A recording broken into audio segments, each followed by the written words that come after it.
Are you practicing idolatry and don't even realize it? This is part one of hopefully a two-part series. Could be a three, but I'm trying to make it into a two-part series on idolatry. Why idolatry? So this seems to be a very important topic for Yahweh. Matter of fact, coming up, here's the questions we want to answer. How much does Yahweh hate idolatry? Do you know? Do you share the same sentiment and passion that he has in disdain and disgust towards idolatry as he does? We're going to answer the question, what is an idol? Why should idols not be created? I said, why should idols be created? It should be, why should idols not be created or formed? The scriptures talk about them being not carved and formed and such. Is an idol only physical? And lastly, the birth of an idol. How was an idol born?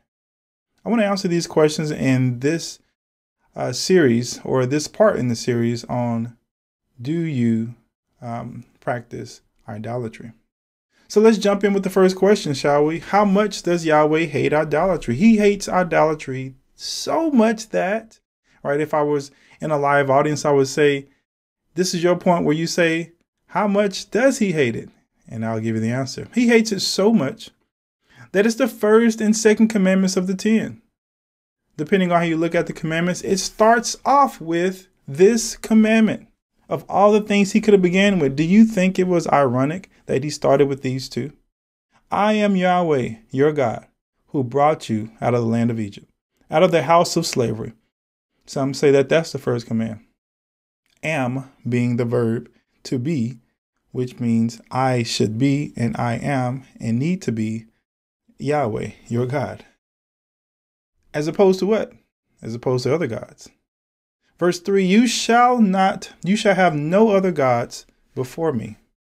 You shall not make for yourself a carved image or any likeness of anything that is in heaven above, or that is in the earth beneath, or that is in the water under the earth. He starts off by stating his sovereignty, his lordship, before we start any other rule. Number one, I'm Yahweh. There is no other God besides me. He's passionate about this point. Also, we find that in speaking of the curses in Deuteronomy, as he prepares the people to enter the promised land, there's 12 curses that are recited, at the end of which they must say, Amen, meaning, so be it. Guess which one makes it to the very top? Number one. Deuteronomy chapter 27, verse 15, it says, cursed be the man. What did he do? Who makes a carved or cast metal image, an abomination to Yahweh, a thing made by the hands of a craftsman, and sets it up in secret. And all the people shall answer and say, Amen. Wow.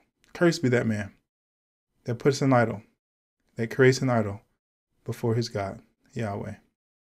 Number one, again, to the top list. This has to communicate to us how passionately and important it is to Yahweh that he is the only, one and only.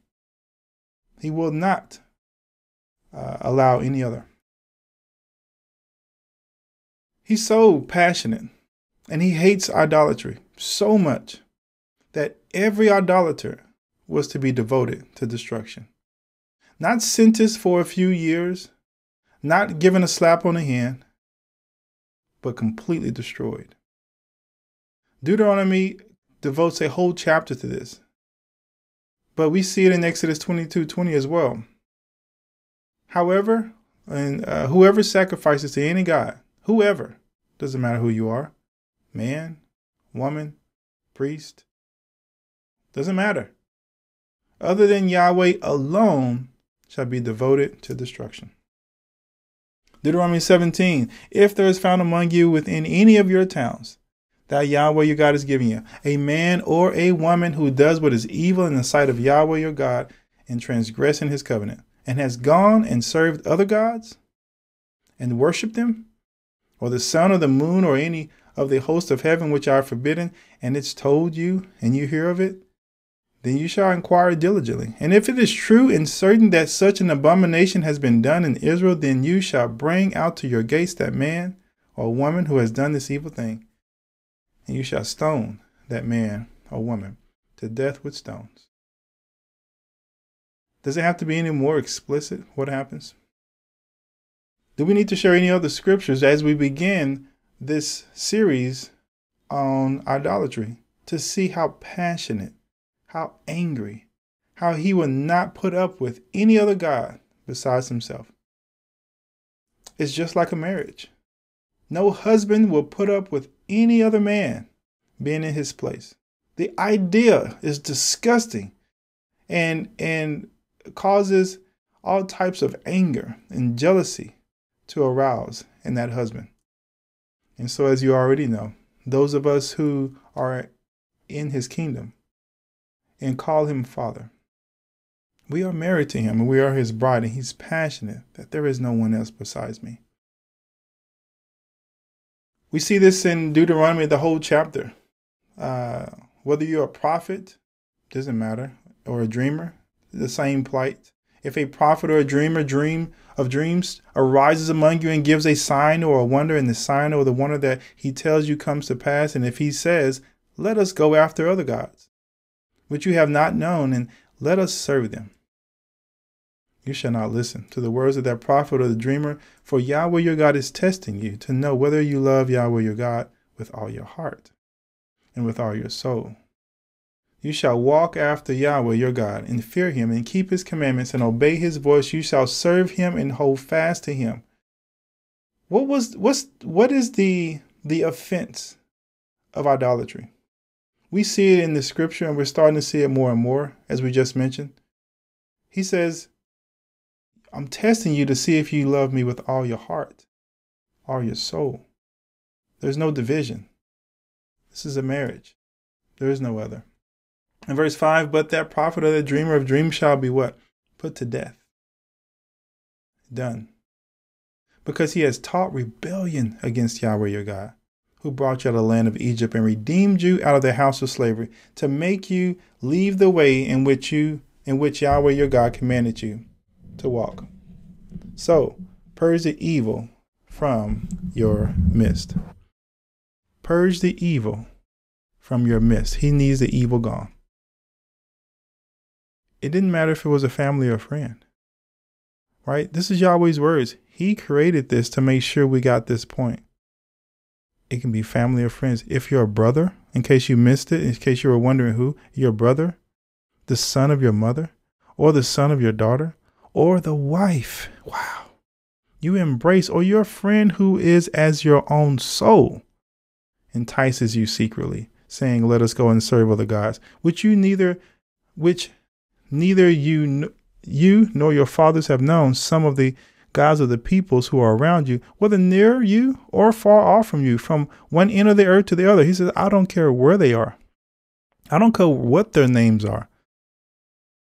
It doesn't matter. You shall not yield to him or listen to him, nor shall your eye pity him, nor shall you spare him, nor shall you conceal him. Don't hide him. That's my buddy. We don't do that to each other. We're friends.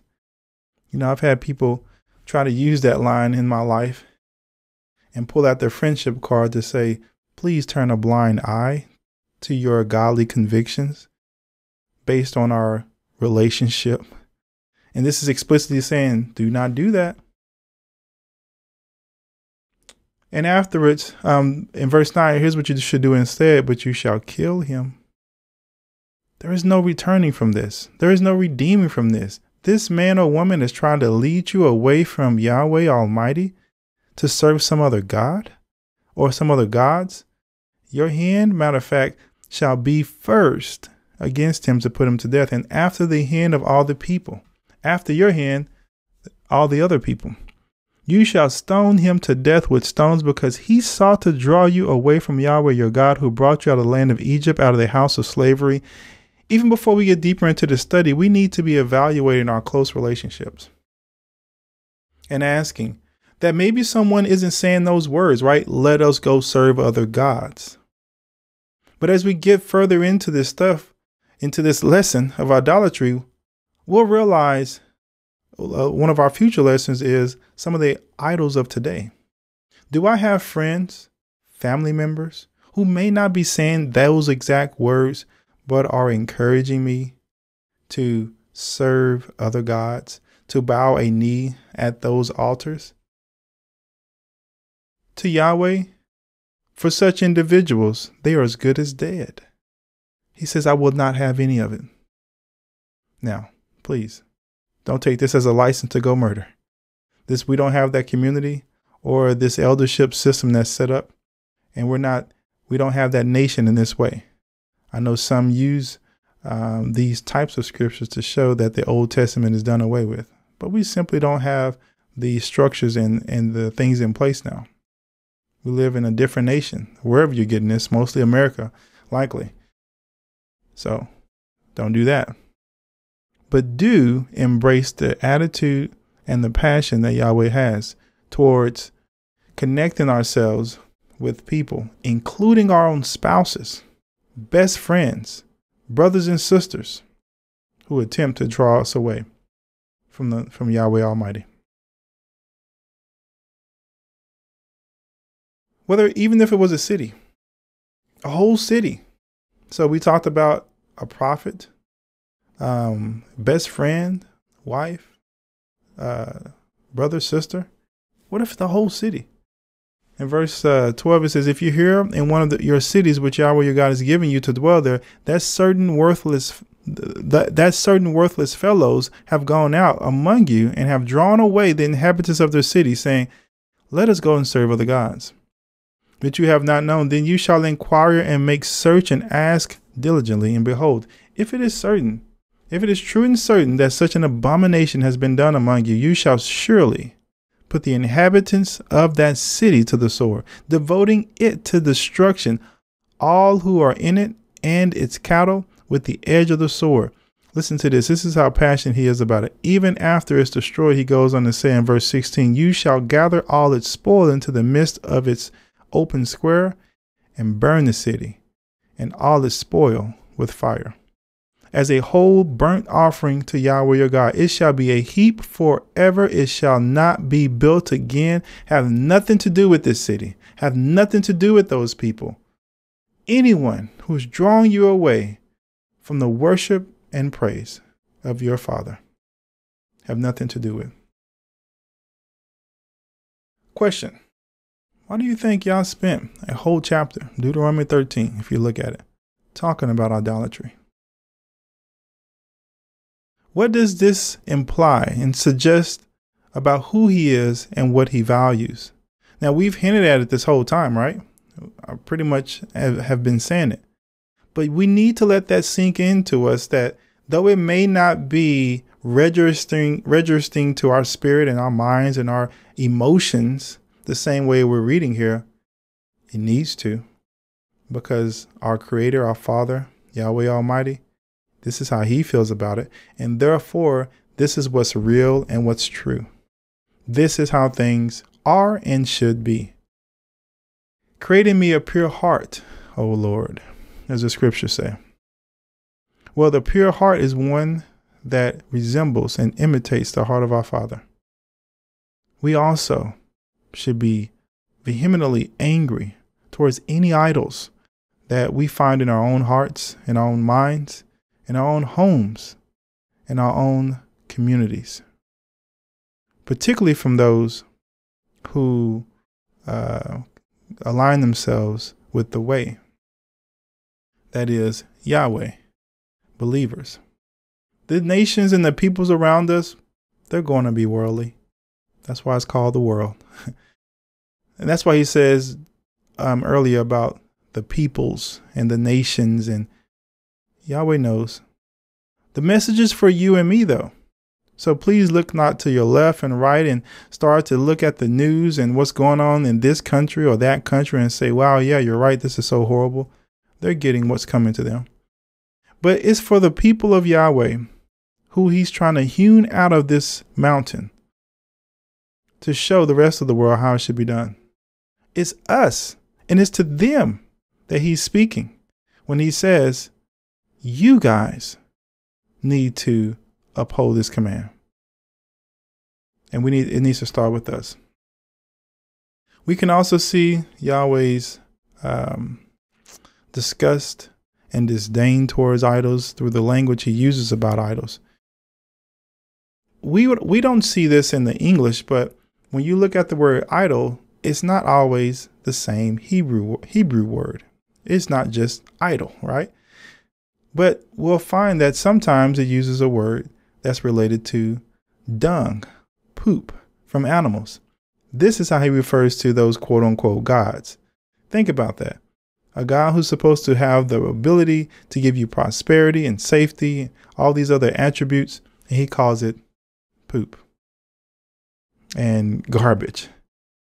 Images were called Gililim, irrespective of etymology. It appears that the negative and derogatory associations of the word come from its similarity to the words Jel and Galal, both which mean dung. Thus, the idols are referred to as dung pellets, these little poop pellets. So we see this show up in a couple of places. We see it in Jeremiah and Ezekiel, where it says in Jeremiah here towards the ends, her images are put to shame, her idols are dismayed. And the Hebrew readers reading this, and they pick up on the similarity in the word that they're using here. So we missed that in English, but know that this is the word that's being used.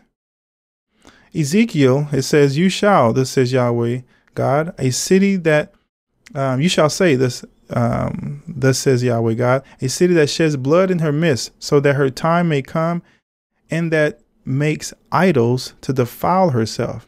You see how defiling herself is connected with dung?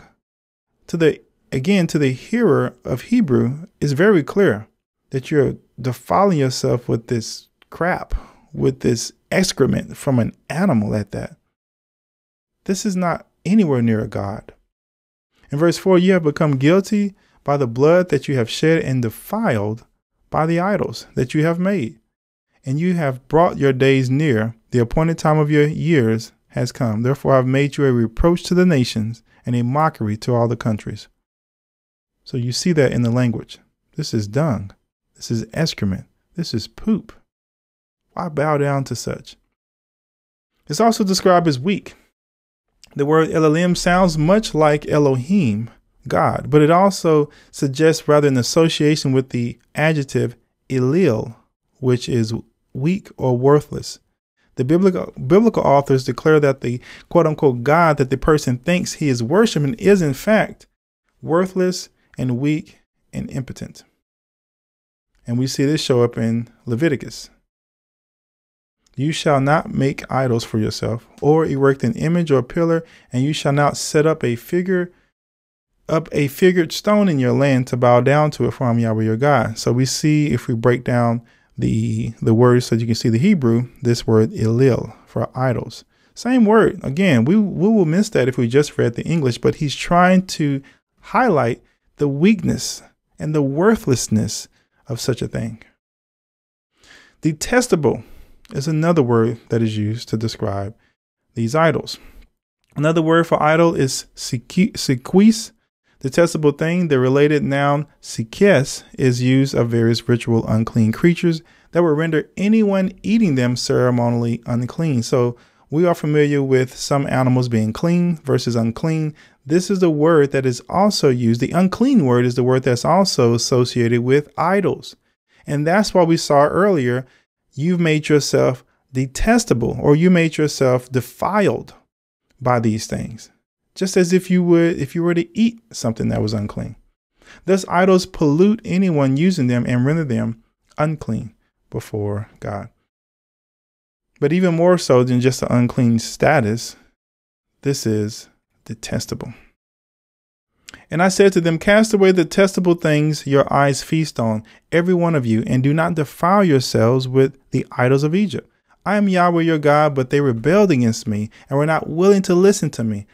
None of them cast away the detestable things their eyes feasted on, nor did they forsake the idols of Egypt. Then I said, I will pour out my wrath upon them and spend my anger against them in the midst of the land of Egypt. Detestable. This detestable. Detest literally means to hate, disgust.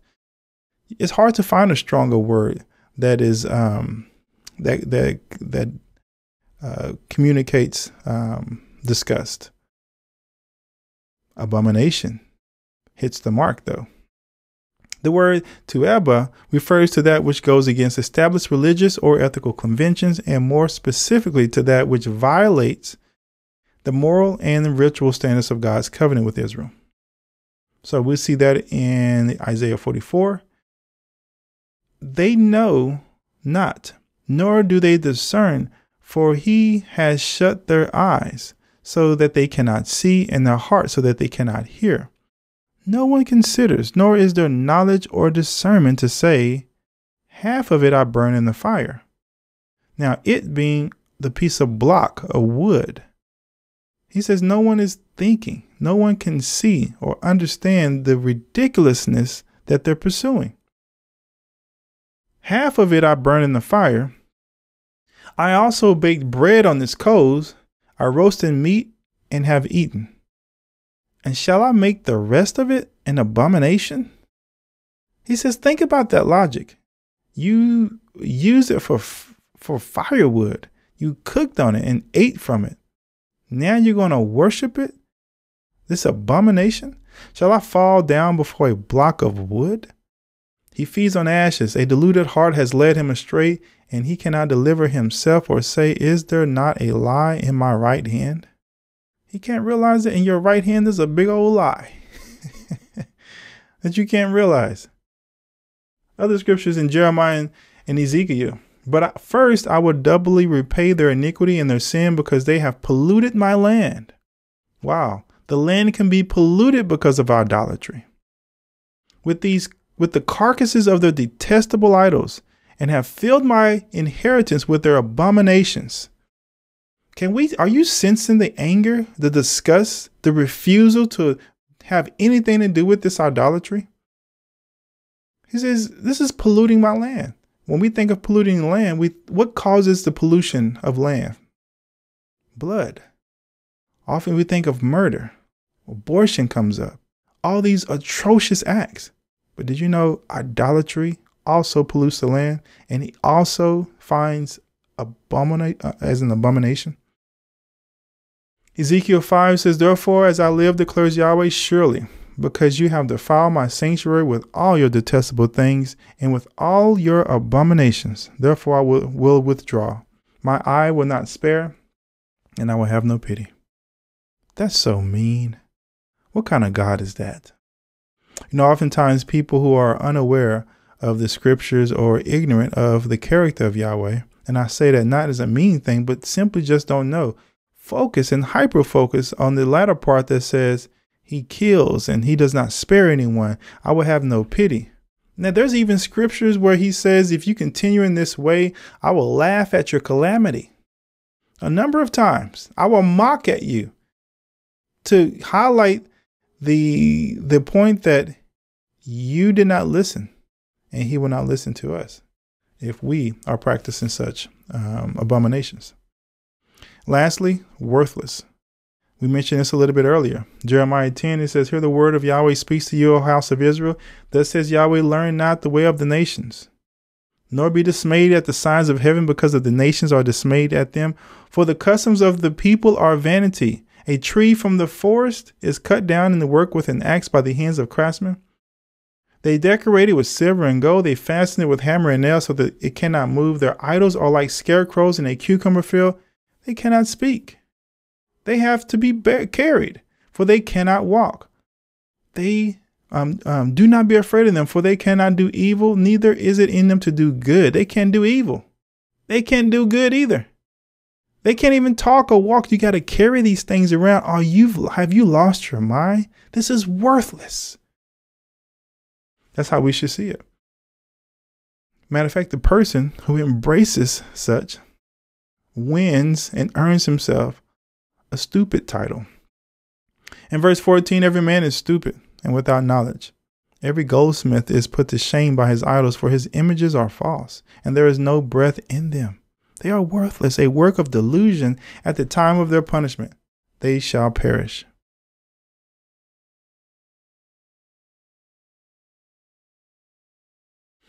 So, what is an idol? It is important for us to define that, since we now see that Yahweh is vehemently against this, the setting up of these things, whatever they are. What is an idol? It's important that we define that. Sure, it's been defined already in some ways. As we read through the scriptures, we can get a good idea. It's another God. So there's many definitions. So any of that I present to you, there's so much more you can add to it in so much more eloquent ways, but we'll get started with these. One Bible dictionary defines it as an physical representation of a deity, usually used as an object of worship. The people in the ancient Near East they didn't believe that the wood itself was the idol, the metal thing. They believed that those things embodied the idol. So they believed that it would take up residence in these things. They would have whole rituals that would allow that transfer to happen. So that's one view of an idol, and that's how they saw it. Paul explains the origins of idols as a human rejection of God's revelation, which replaces the worship of the Creator with the worship of a creature. Then you have an idol. We'll talk more about that here in a few slides. But the attempt of replacing what is meant for God, for Yahweh, and exchanging it for the worship of something else, or should I say someone else? So why shouldn't idols be created? And I ask that question because we talk about the first commandments we saw: don't make, don't carve, don't create. And why? So in verse 15, we see not explicitly, but implicitly implied that the reason why we shouldn't be creating any idols. We already see that we shouldn't have them, but what is this thing about not creating a thing that Yahweh can be embodied in? In verse 15, it says, "Therefore watch yourselves very carefully, since you saw no form on the day that Yahweh spoke to you at Horeb out of the midst of the fire. Beware lest you act corruptly by making a carved image for yourself in the image of any figure." Notice, did you catch that? He says, just as you didn't see any form, I didn't appear to you as a donkey, a cow, a calf, some token or an image. No, I didn't appear to you as any of those things. So be careful not to create something in my likeness. For I didn't appear to you like this. So there's a simple answer there. We shouldn't be creating anything or bow down to anything. He says, I didn't appear to you that way. In the form of any figure, the likeness of a male or female, the likeness of any animal that is on the earth, the likeness of any winged bird that flies in the air, the likeness of anything that creeps on the ground, the likeness of any fish that's in the water under the earth. And beware lest you raise your eyes to heaven, and when you see the sun and the moon and the stars, all of the hosts of heaven, you be drawn away and bow down to them and serve them, things that Yahweh your God has allotted to all peoples under the whole heaven. Now, it's interesting when we read through this list of all the things not to do and not to create. You can probably think you've seen all of these. You've seen the birds, the animals, and we've definitely seen the heavenly host, the stars, the moon, the sun, especially the sun. Yahweh knew that this would be a challenge. So he mentioned these things. He didn't just say don't make anything, but don't even use anything that's already created, that he created in nature, and use that as a point of reference. You should not make for yourself a carved image or any likeness of anything that is in heaven, Deuteronomy 5 says, or that is on the earth beneath it, or that is under the water on the earth. You shall not bow down to them or serve them, as we just read. Also in Isaiah 40, we see why. To whom then will you liken God? Or what likeness compare with him? I mean, seriously, what can you compare to me? He tells us. What are you actually going to make that represents me? The creator of not just all the oceans, but all the land, all the clouds, all the stars, all the planets. Are you going to make me try to pour me into one of the pieces of my creation and say this is our God? What can you liken Yahweh unto? In verse 25 in chapter 40 of Isaiah says the same. To whom will they compare me, that I should be like him? So, to what and to whom? To what person? What human being can be compared and lifted up and created a statue of him or her and says, this is our God. Here is Yahweh. We will use this to represent our God Yahweh. We can't do that. He says, there's nothing. I appear to you in no form. In no form you shall worship me.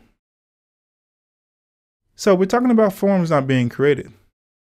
So naturally the question that arises, and you already know the answer to this, many of you, right? Is an idol only a physical in nature? Does it have to be a thing? The sun, the moon, the stars, an animal, a creature, a winged bird, a fish. Does it have to be a thing? Well, let's see. Tim Keller states in his book, Counterfeit Gods, an idol is anything more important to you than God. And we can stop the lesson here, right? And just meditate on that. Anything that's more important to you than God, anything that absorbs your heart and imagination. It's the thing that you think about, that you get creative about, that you get excited about. You're always dreaming about, trying to figure it out, how you can make it better, a business. It may be something good. But if it's gotten away from Yahweh, it could be very, very well your idol. Anything that you seek to give yourself that only God can give. These are idols. They don't have any form necessarily. You can't be found in any tree or any metal workshop, but they'll be found in the quiet folds of our heart and our spirit and our mind. Can't see them. Idolatry challenges God's sovereignty and attempts to offer an alternative explanation or solution to the issues, challenges, and pains of life. If you think about what an idol is, even in this wooden or metal form, it's attempting to explain all of creation or parts of it, or it's attempting to help mediate or mitigate some of the pains of life. This will protect me. This will heal me. This will grant prosperity. Do you have idols that look and sound and feel like these that we just mentioned? We'll get more into that in the next part. But for now, we just wanted to define that an idol can be both physical and non-physical in nature. We must begin the work of opening up our minds, hearts, and spirits that Yahweh can look and examine and see if there's nothing at fault within us, or see where we are wrong, see where the idols are, and to shake them out of us, to give them up and bury them and never, or burn them and destroy them, never to return again.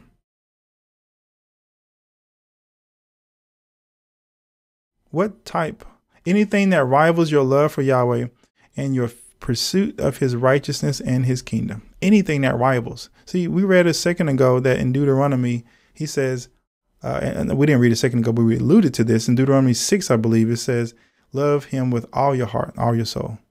Anything that rivals the all is likely an idol. I'm being nice by saying likely. But if it's a rival, we already read his attitudes toward these other gods who are attempting to take the credit for the wonderful work that he's done. He says, no. I will have no other besides me. And he sees in our hearts and our minds. See, our mouths cannot make this statement. We can't simply look at this and say, no, there's nothing more important than you, Yahweh. It doesn't matter what we say. You see, our hearts and our mouths have to be in agreement. And he can look right into our hearts. Or to translate into an American language, we can look into our checkbook and see where your money goes. We can look into our schedules and see where our time goes. He can weigh out the energy that we expend each day and see, I'm not on there. Or you're spending way more energy and more time, more imagination, more creativity on this, on nutrition, on academic gain, on financial success and well-being, on getting back at people, on moving this country that you live in, America, or wherever you are, to the next place. He says, well, all these things. He says, but whatever it is, Are they more important than me? I tell you, I've been guilty a number of times as I searched my heart and realized this thing has become a god. This pursuit of mine to want to get this or do this while starting out good became all encompassing.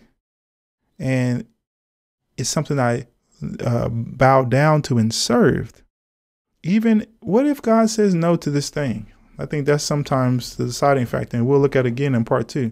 What if he says no? Then you start to see there's a problem. If your reaction is problematic. 1 Samuel chapter 15, we see that idols are not just physical in the way they speak of them. Listen here. For rebellion is like the sin of divination, and arrogance like the evil of idolatry. Rebellion, arrogance. Now, if you remember earlier, we read some scriptures that talked about idolatry, and it used the same rebellion, and you'll see arrogance come up. But we don't hear about any wood or metal. He says, no, this is just like the evil of idolatry. Because you have rejected the word of Yahweh, he has rejected you as king, as he was speaking to Saul, King Saul, if I remember correctly. For you may be sure of this, Paul says in Ephesians 5, that everyone who is sexually immoral or impure or who is covetous, that is, an idolater, has no inheritance in the kingdom of Christ and God. You can be sure of this, that there is no inheritance for such a person. Sexual immoral, impure, covetous. Where is the physical thing? There is not. These are all things in our hearts. Put to death, therefore, what is earthly in you. It's in you. Sexual immorality, impurity, passion, evil desire, covetousness, which is idolatry. On account of these, the wrath of God is coming. In these you too once walked. Yes, you once walked in these ways. I know it may have been a long time ago. I know it may not be something we want to embrace and remember, but it was you. It was me. When you were living in them, but now you must put them all away. Anger, wrath, malice, slander, and obscene talk from your mouth. How did idolatry end up in here? With sexual morality, impurity, passions, evil desire, covetousness. And now he says these two, wrath, malice, slander. You can't see this stuff. He says you must put those away. Do not lie to one another, seeing that you have put off the old self with its practices. So I want to ask a question at this point. Since we talked about how much Yahweh hates idols, we've talked about the language we can see that makes that evident, and the scriptures he talks about. We talked about that it's not physical, but can be non-physical as well. It's not just physical. But how is an idol born? What births an idol? Where does it come from? You know, we could talk about some of the things that are idolized. Large, magnificent structures are all around the world. Wonderful gems, jewels, money, a piece of wood, a tree. We can look at all these things and think, hey, these are idols. But the question here is, where do they come from? How are they born? When we really think about this question, we have to realize that we give birth to idols from inside of our hearts. You see, a chair is just a chair. A tree is just a tree. Until you or I or someone says of that tree or that metal thing or that whatever it is, sun, moon, stars, animal, and we project onto it characteristics that only belong to God. At that point is an idol born. Now, that same thing won't be an idol for everyone, but for you, you have just created your own idol in your own heart. It could be material or non-material, but that's how idols are made. You heard the words rebellion, arrogance. You heard the words of crucifying these things inside of you. Idols are things that are inside of us. People can sit on chairs, and I keep mentioning the chair because this is such a basic thing, or cars, and drive them while someone else is idolizing them because it's in their hearts. If we can bring to life and birth, we conceive and birth these things, we can also put them to death by reversing that transaction and saying, no, this thing does not have the power of Yahweh. Yahweh has his power. I will not project that onto this thing. And therefore you kill an idol and you just make it what it is. You kill the idolatry that we have in other people and say, no, only Yahweh. Will I seek this comfort? Will I seek to glorify in this way? So we see this kind of language in Romans as Paul reflects on how everyone's been shown the greatness and vastness of Yahweh. But they created idols instead of giving him glory. They gave idolatry. They created idols in themselves. And here's how. In verse 18 of chapter 1 of Romans, it says, for the wrath of God is revealed from heaven against all ungodliness and unrighteousness of men who by their unrighteousness suppress the truth. Do you know there are men who are listening to this or who are living among us who know the truth? There is a God. There are scientists who definitely know this. There's a God. There are teachers and professors, poor, rich, black, white, man, woman. There's people who know the truth, but they suppress it. For what can be known about God is plain to them. I know we have long apologetics and such and debates and discussion, but what can be known about God is plain to them because God has shown it to them. For his invisible attributes, what kind of attributes are invisible? His mercy, his grace, his love. And as Paul says here, namely his eternal power is invisible, and the divine nature have been clearly perceived ever since the creation of the world, as some call the Big Bang. He says, you perceived it then, and the things that have been made. So they are without excuse.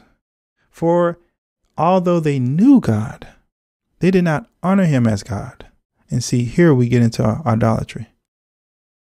I see the power. I may not know the right name. I may not know the right church and the right prayer. I may not know how to describe it and be as eloquent and articulate as I should be, but I see it.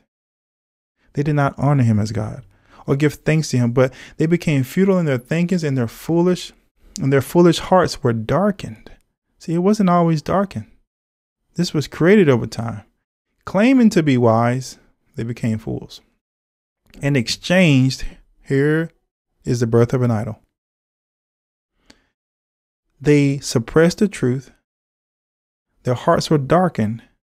Although they knew God, they didn't honor him. And here's what they did in verse 23. They exchanged the glory of the immortal God for images resembling mortal man and birds and animals and creeping things. That exchange is the birth of an idol. We must be careful not to make such an exchange. See, they projected these godly attributes on physical things. And even more so, non-physical, non-material things, as we can see often today, which we'll talk about in our next session. We must be careful not to do the same. It says in verse 24, therefore God gave them up in the lust of their heart to impurity, to discerning of their bodies among themselves, because they exchanged the truth about God. They exchanged it for a lie and worshipped and served the creator, the creature, rather than the creator who is blessed forever. Amen. They exchanged. It's this exchange that's happening every single day all around us. Idols are being made because people don't want to acknowledge and honor God in the right and appropriate way. They make an exchange. And we project and attribute his power and all his goodness and his wonders onto some person, and we worship them. Or to some idea, and we worship it. Or to some attitude, and we embrace it. We say, this is our God who brought us up out of the land of Egypt. This is what served me. My intelligence has rescued me. This person is the one whom I will follow. Whatever it is, we can go on and on, which we will, but not in this part, not in this session. We must be careful not to be as such. You see, this wasn't the first time this has happened, where someone has projected God's qualities and exchanged the glory of Yah for some and put it onto something.